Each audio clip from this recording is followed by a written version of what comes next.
கர்த்தருடைய பரிசுநாமத்திற்கு மகிமை உண்டாவதாக. இந்த காலவெளியை தொடர்ந்து தேவனுடைய வார்த்தையை தியானிக்க கர்த்தர் கிருபை செய்வாராக. 2 சாமுவேல் 7:29. இப்பொழுதும் உமது அடியானின் வீடு என்றென்றைக்கும் முன்பாக இருக்கும்படி அதை ஆசீர்வதித்தருளும். கர்த்தராகிய ஆண்டவராகிய தேவரீர் அதை சொன்னீர். உம்முடைய ஆசீர்வாதத்தினால் உமது அடியானின் வீடு என்றென்றைக்கும் முன்பாக ஆசீர்வதிக்கப்பட்டு இருப்பதாக. உமது அடியானின் வீடு என்றென்றைக்கும் முன்பாக ஆசீர்வதிக்கப்பட்டு இருப்பதாக. ஓபேத் ஏதோம் வீட்டை குறித்து நாம் தியானித்துக் கொண்டிருக்கிறோம். அவர் வீடு ஆசீர்வதிக்கப்பட்டது.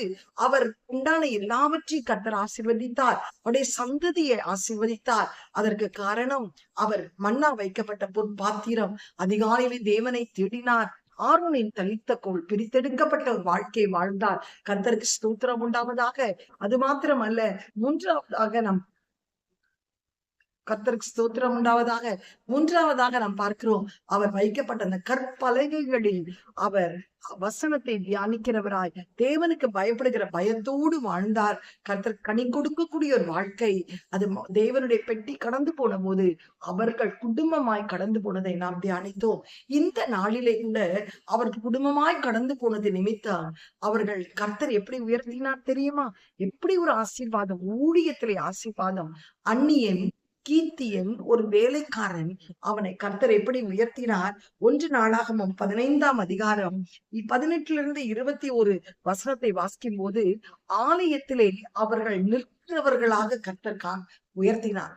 வேலைக்காரராய் இருந்த அவர்களை ஆலயத்திலே தூண்களாய் கர்த்தர் நிறுத்தினார்.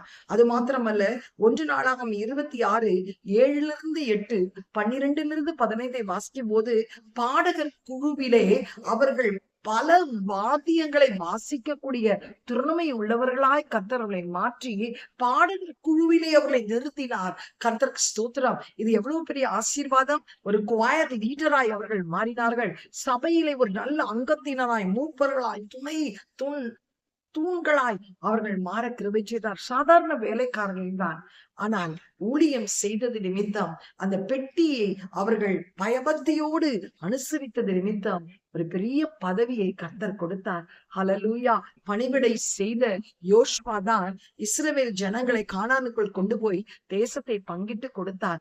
எலியாவின் கைக்கு தண்ணீர் வார்த்த எலிசா தான் இரட்டிப்பான அபிஷேகத்தை பெற்று விசேஷித்த காரியங்களை செய்யும்படி கர்த்தர் கிருபை பாராட்டினார். கர்த்தர் ஸ்தோத்திரம். ஏலிக்கு பணிவிடை செய்த அந்த சாமுவேல் தான் முதல் பெயர்சேபா மட்டும் சமஸ்த இஸ்ரவேலுக்கு ஒரு பெரிய தீர்க்கதரிசியாய் மாறும்படி கர்த்தர் கிருபை செய்தார். இன்றைக்கு தாவீதுக்கு பணிவிடை செய்த கீர்த்தியனாக்கிய அந்நியனாக்கிய ஓபேத் ஏதோ வீடு ஆசீர்வதிக்கப்பட காரணம் என்ன? அவன் பணிவிடை செய்தான், வேலைக்காரனாய் இருந்தான், தேவனுடைய கிரியைகளுக்கு கற்பனைகள் கட்டளைகளுக்கு கீழ்ப்படிந்தான். கர்த்தர் அவனை ஆலயத்திலே உயர்த்தி வைத்தார். யாரெல்லாம் தேவனுக்கு பணிவிடை செய்கிறீர்களோ, தேவனுக்கு ஊழியம் செய்கிறீர்களோ, அவர்களை கர்த்தர் ஆலயத்திலே உயர்த்துவார்கள். இந்த இடத்திலேயே ஆலயத்திலே உயர்த்தினார். பரலோக ராஜ்யத்திலே எவ்வளோ பெரிய ஒரு வீடு நமக்காக கட்டப்பட்டு இருக்கும்.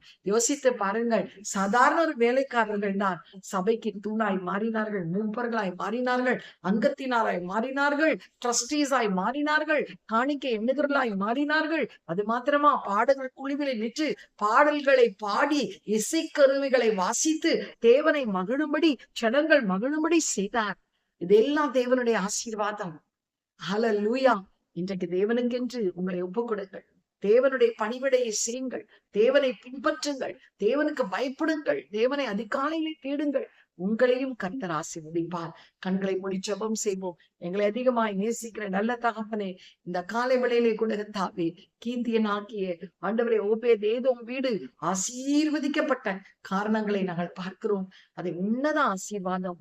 ஆலயத்திலே அவர்களை தூண்களாய் நிறுத்தி பாடகர் குழியிலே அவர்களை ஆண்டவரை பாட செய்து வாத்தியங்களை வாசித்து விசேஷித்த விதத்திலே ஆண்டவரை அவர்களை நீங்கள் ஆசீர்வதித்ததை நாங்கள் பார்க்கிறோமே.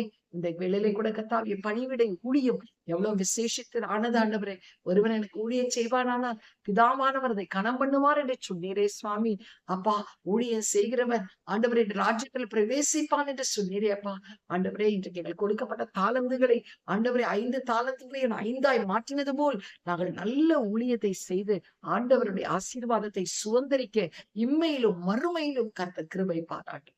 இந்த மாதம் எங்கள் வீடெல்லாம் நீங்க ஆசீர்வதிக்கப்படுவதற்காக ஸ்தோத்திரம். இயேசுவின் மூலம் நல்ல பிதாவே, ஆமென். God bless you. Have a blessed day. Amen.